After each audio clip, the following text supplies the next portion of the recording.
ఏజీబీఎస్సి చేసి కూడా software side రావచ్చు అని నేను ఎన్నో వీడియోలు ఇచ్చాను. ఈ రీల్లో అదే చెప్తున్నాను. దానికి ఎవిడెన్స్ తన పేరు నిహారిక.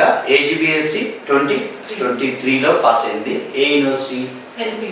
ఎల్పియు అంటే లవ్లీ ప్రొఫెషనల్ యూనివర్సిటీ. సో ఎల్పియులో 23లో ఏజీబీఎస్సి చేసి తను లాస్ట్ ఇయర్ కోర్సులో జాయిన్ అయ్యి ఐ థింక్ సో 4 months పట్టిందా. ఎన్నో ఇంటర్వ్యూ ఇది?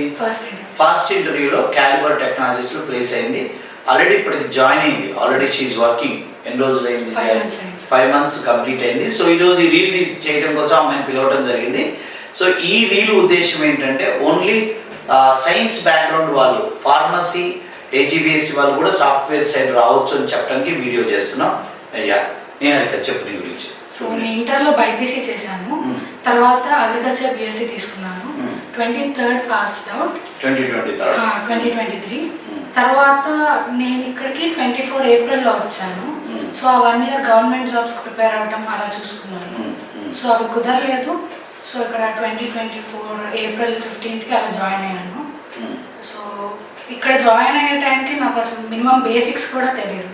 అంతమంది ప్రోగ్రామింగ్ ఏం రాదు. సో సైన్స్ బ్యాక్గ్రౌండ్ వాళ్ళకి ఏం చెప్తాను? ఫార్మసీ, ఏజీబీఎస్సి వీళ్ళకి ఏం చెప్తాను? సో రానిదంటూ అయితే ఉండదు నేర్చుకుంటే. దీనికి మరి చాలా ఈజీగా వచ్చినట్లయితే compare with other students. 4 months first interview and ఇప్పుడు నువ్వు జాబ్కి వెళ్ళావు కదా, తొందరగా వెళ్ళిపోయావు. వర్క్ ఏమైనా ఇబ్బంది ఉందా? అంటే బేసిక్స్ నేర్చుకున్నాను కదా సార్. సో ఇక్కడ ఏంటంటే బేసిక్స్ ఫౌండేషన్ బాగుంది. అయితే ఇంకా నా ఉద్దేశం, నా క్వశ్చన్ ఏంటంటే ఫస్ట్ ఇంటర్వ్యూలో రాకుండా ఇంకో 4 నెలలు ఇక్కడే ఉండి ఇంకో 10 ఇంటర్వ్యూలు అయ్యి ఉంటే ఇంకా బెటర్ సబ్జెక్ట్ అయినా పోయి ఉంటే ఇంకా బాగుండేదా? కరెక్టే కదా. సో ఇది బెస్ట్ ఎగ్జాంపుల్. ఏంటంటే నేను చాలా ఇంటర్వ్యూస్లో చెప్పాను, ఫస్ట్ ఇంటర్వ్యూలో జాబ్ వచ్చిన వాళ్ళ కంటే కూడా 40వ ఇంటర్వ్యూలో జాబ్ వచ్చిన వాళ్ళు డెఫినెట్గా సబ్జెక్ట్తో తరువు ఉంటారు. అది చాలా ఉంటుంది. అందుకనే సో వచ్చిన జాబ్ను వదలొద్దు, బట్ నెంబర్ ఆఫ్ ఇంటర్వ్యూస్ ఎంత పెరిగితే మనకంత మంచిది. Right, thank you.